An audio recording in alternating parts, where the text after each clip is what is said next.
एक रात ठाकुर साहब को हवेली के बाहर से कोई आवाज सुनाई दी।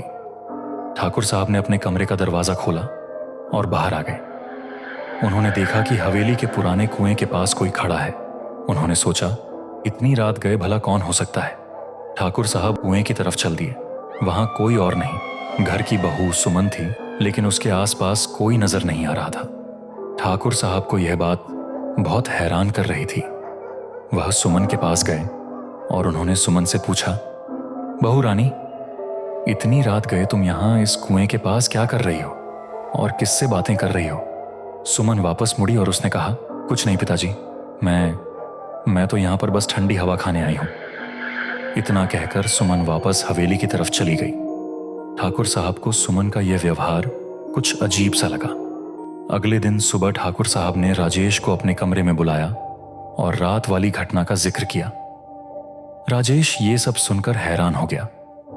उसके दिमाग में ये बात बार बार आ रही थी कि आखिर सुमन हर रात कहाँ जाती हैं और क्या करती है। उसने फैसला किया कि वो इस रात से पर्दा जरूर उठाएगा।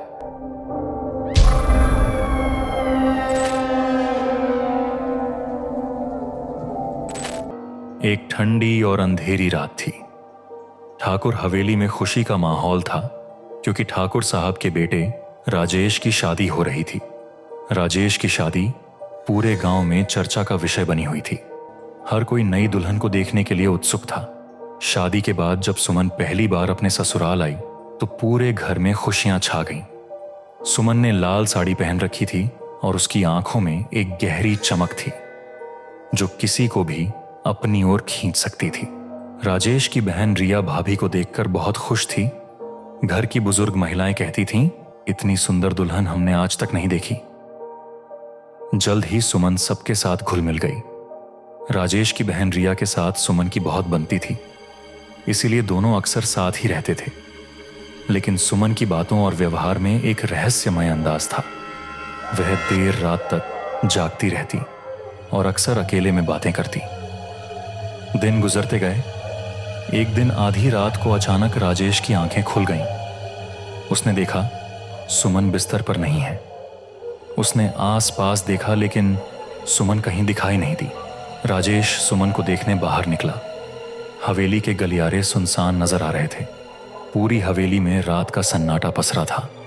तभी राजेश को सुमन छत पर दिखाई दी। ऐसा लग रहा था जैसे वो किसी से बात कर रही है। सुमन इतनी रात को छत पर क्या कर रही है और किससे बातें कर रही है? ऊपर चलकर देखता हूं। ये सोचकर राजेश छत की ओर चल देता है। लेकिन जैसे ही राजेश छत पर पहुंचा, उसकी आंखें फटी रह गईं। उसने देखा अब सुमन छत पर नहीं थी। उसने चारों तरफ नजर घुमाई लेकिन सुमन कहीं नजर नहीं आ रही थी। तभी उसकी नजर नीचे हवेली की चौक की तरफ गई। राजेश ने देखा सुमन नीचे चौक में खड़ी है। ऐसा कैसे हो सकता है? छत पर आने जाने का सिर्फ एक ही रास्ता है। सुमन नीचे कैसे पहुंची? राजेश भागता हुआ नीचे आया लेकिन सुमन अब नीचे चौक में भी नहीं थी।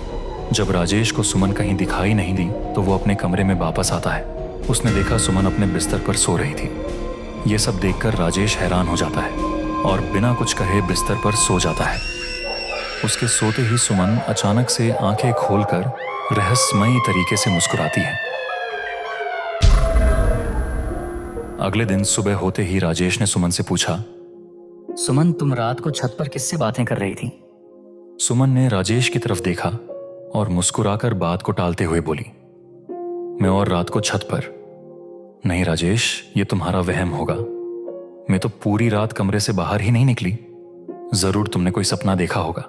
सुमन की बात सुनकर राजेश को भी यही लगने लगा कि जरूर उसने कोई सपना देखा होगा, लेकिन उसका दिल इस बात को नहीं मान रहा था। उसके मन में बार बार यही ख्याल आ रहा था, क्या कल रात उसने जो देखा था वो सपना था या सच में उसने सुमन को छत पर देखा था। सुमन के जाने के बाद उसने ये बात अपनी मां को बताई, लेकिन उसकी मां ने भी सुमन की बात का समर्थन करते हुए कहा, राजेश बेटा, सुमन सही कह रही है। कभी कभी हमको सपना ऐसा लगता है जैसे ये हकीकत में हो रहा हो। तुम चिंता मत करो। राजेश और उसकी मां बात ही कर रहे थे, तभी अचानक उन्हें ऊपर के कमरे से रिया के चीखने की आवाज सुनाई दी। जब उन्होंने ऊपर देखा तो वहां उन्हें लाल साड़ी पहने सुमन दिखाई दी। तभी हवेली का नौकर भागता हुआ आता है। छोटे मालिक, छोटे मालिक, रिया बेटी छत से गिर गई है, आप जल्दी आइए। यह सुनकर राजेश के होश उड़ गए। राजेश और उसकी माँ दौड़ते हुए बाहर आए। उन्होंने देखा कि रिया जमीन पर पड़ी हुई है। इतने में सुमन वहां आती है, लेकिन उसने इस बार दूसरे कलर की साड़ी पहनी थी, जिसे देखकर राजेश चौंक जाता है और सुमन से कहता है, तुम तो अभी ऊपर थी ना? मैं तो यही थी राजेश, लेकिन अभी यह समय बात करने का नहीं है। रिया को फौरन अस्पताल पहुंचाओ। इसके बाद राजेश कुछ लोगों को साथ लेकर रिया को अस्पताल पहुंचा देता है। लेकिन अस्पताल पहुंचकर सभी को एक दुखद समाचार प्राप्त होता है कि रिया अब इस दुनिया में नहीं रही। यह सुनकर पूरे परिवार में मातम छा जाता है। किसी को कुछ समझ नहीं आ रहा था कि ऊपर से कैसे गिरी। इस घटना के 1 महीने बाद एक रात ठाकुर साहब को हवेली के बाहर से कोई आवाज सुनाई दी। ठाकुर साहब ने अपने कमरे का दरवाजा खोला और बाहर आ गए। उन्होंने देखा कि हवेली के पुराने कुएं के पास कोई खड़ा है। उन्होंने सोचा, इतनी रात गए भला कौन हो सकता है। ठाकुर साहब कुएं की तरफ चल दिए। वहां कोई और नहीं, घर की बहू सुमन थी, लेकिन उसके आसपास कोई नजर नहीं आ रहा था। ठाकुर साहब को यह बात बहुत हैरान कर रही थी। वह सुमन के पास गए और उन्होंने सुमन से पूछा, बहू रानी, इतनी रात गए तुम यहां इस कुएं के पास क्या कर रही हो और किससे बातें कर रही हो? सुमन वापस मुड़ी और उसने कहा, कुछ नहीं पिताजी, मैं तो यहां पर बस ठंडी हवा खाने आई हूं। इतना कहकर सुमन वापस हवेली की तरफ चली गई। ठाकुर साहब को सुमन का यह व्यवहार कुछ अजीब सा लगा। अगले दिन सुबह ठाकुर साहब ने राजेश को अपने कमरे में बुलाया और रात वाली घटना का जिक्र किया। राजेश ये सब सुनकर हैरान हो गया। उसके दिमाग में ये बात बार बार आ रही थी कि आखिर सुमन हर रात कहाँ जाती हैं और क्या करती है। उसने फैसला किया कि वो इस रात से पर्दा जरूर उठाएगा। रात हुई, लेकिन राजेश की आंखों में आज नींद नहीं थी। वह सिर्फ बेड पर लेटकर सोने का नाटक कर रहा था। आधी रात के वक्त अचानक से सुमन अपने बिस्तर से खड़ी होती है और चल देती है। राजेश ने जब ये देखा तो वो भी सुमन के पीछे चल दिया। राजेश ने देखा सुमन एक जगह पर जाकर रुक जाती है और आसपास देखती है। इसके बाद वो पास की दीवार से सटे एक पर्दे को हटा देती है। उसके पीछे एक अलमारी बनी थी। अंदर दुल्हन के कपड़े और कुछ जेवर रखे थे। सुमन उन्हें निकालकर पहनने लगती है। राजेश दूर खड़ा यह सब देख रहा था। उसकी समझ में कुछ नहीं आ रहा था। कुछ देर बाद सुमन दुल्हन की तरह सजकर हवेली के चौक की तरफ चली जाती है। राजेश चुपचाप सुमन का पीछा कर रहा था। हवेली की चौक पर पहुंचकर उसने देखा कि सुमन छत की ओर जा रही है। राजेश भी उसके पीछे पीछे चलने लगा और सीढ़ियां चढ़कर छत पर पहुंच गया। लेकिन छत पर पहुंचकर राजेश हैरान हो गया। उसने देखा कि छत पर कोई नहीं था। छत पूरी खाली पड़ी थी। सुमन का दूर दूर तक पता नहीं था। काफी ढूंढने के बाद जब राजेश को सुमन नहीं मिली तो वह वापस अपने कमरे में आया तो उसने देखा कि सुमन अपने बेड पर सोई हुई है। राजेश ये सब देखकर हैरान था। उसकी समझ में नहीं आ रहा था कि सुमन इतनी जल्दी यहां कैसे आ गई। वो सोचने लगा, कहीं ये कोई सपना तो नहीं। राजेश अब एक बड़ी उलझन में फंस गया था। कुछ देर सोचने के बाद वो फिर से पलक पर सो गया, लेकिन सुमन अभी भी जाग रही थी। सुबह हुई, सभी लोग अपने अपने काम में व्यस्त थे। राजेश उस जगह पहुंचा जहां रात में सुमन ने दुल्हन का लिबास पहना था। उसने उस पर्दे को उठाया तो राजेश की आंखें फटी रह गईं। वहां एक दीवार थी, जिस दीवार पर खून से सने हाथों के निशान बने हुए थे। राजेश के अब कुछ समझ नहीं आ रहा था। ऐसा कैसे हो सकता है? कल रात इस पर्दे के पीछे अलमारी थी। वहां एक बड़ा बॉक्स रखा हुआ था। सुमन ने उसी बॉक्स में से वह दुल्हन वाली ड्रेस पहनी थी। पर अब तो यहाँ दीवार के सिवा कुछ नहीं है। ये सब क्या हो रहा है? राजेश ने ये सारी बातें अपनी माँ को बताई और दीवार पर बने उन निशानों को दिखाया। दीवार पर बने हाथों के निशान देखकर राजेश की माँ ने हवेली के नौकर जीवनलाल को बुलाया और उनसे इन निशानों के बारे में पूछा। जीवन, ये निशान यहाँ कैसे आए? जीवन ने बताया, माफ करना मालकिन, पर इन निशानों के बारे में मुझे कुछ नहीं पता। पर मालकिन, मुझे ये निशान कुछ ठीक नहीं लग रहे। हो ना हो किसी ने इस हवेली पर किसी ने जादू टोना किया है। जीवनलाल की बात सुनकर राजेश की मां ने कहा, ये तुम कैसी बातें कर रहे हो जीवनलाल? भला इस हवेली में कौन जादू टोना कर सकता है? तभी सुमन वहां आती है। क्या हुआ माँ जी? सुमन को देखकर राजेश की मां बोली, कुछ नहीं बहू, तुम किचन में जाओ, मैं अभी आ रही हूं। सुमन सिर हिलाते हुए किचन में चली जाती है। सुमन के जाने के बाद जीवनलाल ने कहा, मालकिन आपने देखा, छोटी मालकिन जैसे ही यहां आई, यहां अचानक से ठंडक हो गई और जाते ही सब ठीक हो गया। जीवनलाल की बात सुनकर राजेश बोला, हाँ माँ, मैंने भी ऐसा कई बार गौर किया है। सुमन का बर्ताव भी कुछ अजीब सा है। इतना सुनकर राजेश की मां ने कहा, राजेश, तुम्हारे कहने का क्या मतलब है कि ये जो कुछ भी हो रहा है सब बहुरानी कर रही है?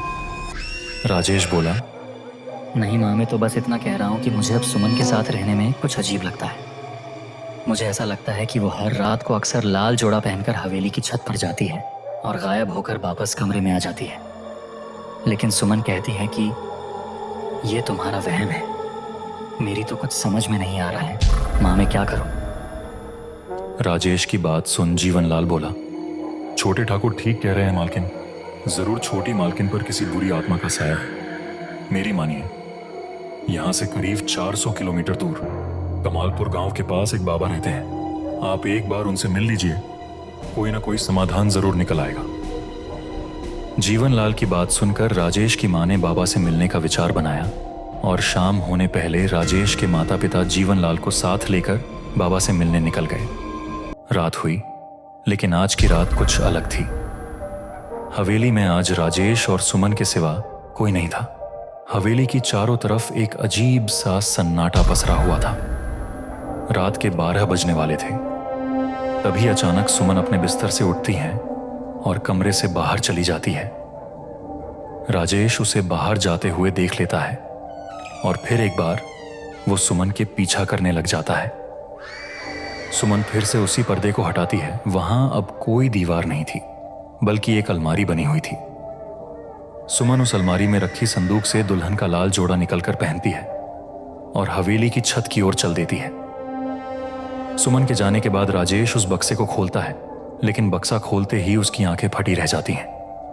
उस बक्से में खून से सने हुए किसी लड़की के कपड़े और एक गले का हार रखा हुआ था, जिनको देखकर राजेश डर कर पीछे हो जाता है। ये कपड़े और हार तो पायल के हैं। नहीं नहीं, ऐसा नहीं हो सकता, ऐसा नहीं हो सकता। राजेश डरता हुआ हवेली के बाहर की ओर भागता है। तभी उसकी नजर हवेली की छत पर खड़ी सुमन पर पड़ती है। उसके चेहरे पर एक रहस्यमयी मुस्कान थी और वो राजेश को भागते हुए देख रही थी। राजेश हवेली के दरवाजे को खोलने की कोशिश करता है, लेकिन दरवाजा बाहर से बंद होता है। राजेश जोर से चिल्लाता है। सुमन राजेश के बगल में खड़ी होकर बोली, राजेश, मैं तुम्हारी आवाज सुन रही हूं। अपने पास अचानक सुमन को देखकर राजेश डरते हुए बोला, तुम इतनी जल्दी नीचे कैसे आई? तुम तो अभी छत पर थी। कौन हो तुम? तुम सुमन नहीं हो सकती। बोलो, कौन हो तुम? तुमने ठीक कहा राजेश, मैं सुमन नहीं हूं, मैं पायल हूं, तुम्हारी पायल। पायल? नहीं, ये नहीं हो सकता। पायल 4 साल पहले मर चुकी है। तुम सही कह रहे हो राजेश, पायल मर चुकी है, मैं उसकी आत्मा हूं। सुमन को तो मैंने पहली रात ही मार दिया था। हवेली से बाहर बने कुएं में उसकी लाश मिलेगी? नहीं, ऐसा नहीं हो सकता। सुमन पूरे दिन हमारे साथ रहती थी, आज भी वो हमारे साथ थी। वो सुमन नहीं में थी राजेश। सुमन का रूप मैं सिर्फ एक दिन के लिए ही ले सकती थी, इसलिए उसके इस रूप को लेने के लिए ही मैं हर रात दुल्हन के रूप में हवेली के कुएं के पास जाती थी और उस कुएं में अपना अक्स देख सुमन का रूप को ले लेती थी और छत पर जाकर चांद सितारों की रोशनी से अपनी शक्तियों को बढ़ाती थी। क्योंकि मैं एक आत्मा हूं, मेरा कोई शरीर नहीं है, तो मेरा प्रतिबिंब आईने में नहीं बनता है। एक दिन गलती से तुम्हारी बहन रिया ने मुझे आईने में देख लिया था। वो मेरा राज जान गई थी, इसलिए उसको भी मुझे मरना पड़ा। क्या रिया को तुमने मारा? मजबूरी थी राजेश। मैंने तुमसे कहा था ना राजेश कि मैं शादी करूंगी तो सिर्फ तुमसे, और तुमने भी तो मुझसे शादी करने का वादा किया था, पर तुमने क्या किया? मार दिया मुझे। मुझे माफ़ कर दो पायल, मुझसे बहुत बड़ी भूल हो गई, मुझे छोड़ दो। मैं तुम्हें कैसे छोड़ सकती हूँ राजेश? इतने दिनों से मैं आज ही के दिन का इंतजार कर रही थी कि कब तुम मुझे अकेले मिलो और मैं तुम्हें हमेशा के लिए अपने साथ ले जा सकूं। भूल गए राजेश, मैंने भी तो तुमसे इसी तरह मिन्नतें मांगी थी। क्या तुमने मुझ पर रहम किया? अरे क्या बिगाड़ा था मैंने तुम्हारा? प्यार ही तो करती थी तुमसे। बोलो तुमने मुझे क्यों मार? क्या मैं गरीब थी और तुम्हारे खानदान की बहू बनने के काबिल नहीं थी इसलिए? मुझसे गलती हो गई पायल, तुम जो बोलोगे मैं करूँगा, प्लीज़ मुझे माफ़ कर दो। चलने का समय हो गया राजेश, अब चलो मेरे साथ। तभी राजेश का शरीर अचानक से अकड़ने लगा। उसे ऐसा लगा जैसे उसके शरीर से कोई उसकी आत्मा को अलग कर रहा हो। राजेश जोर से चीखता है। तभी अचानक से हवेली का दरवाजा खुलता है और उस गेट से ओझा बाबा और राजेश के माता पिता अंदर आते हैं। अंदर आते ही ओझा बाबा राजेश के ऊपर मांत्रिक जल छिड़कते हैं, जिससे राजेश उस आत्मा के कब्जे से मुक्ति हो जाता है और अपने मंत्र बल से पायल की आत्मा को एक मिट्टी की मटकी में बंद कर लाल कपड़े से बांध देते हैं।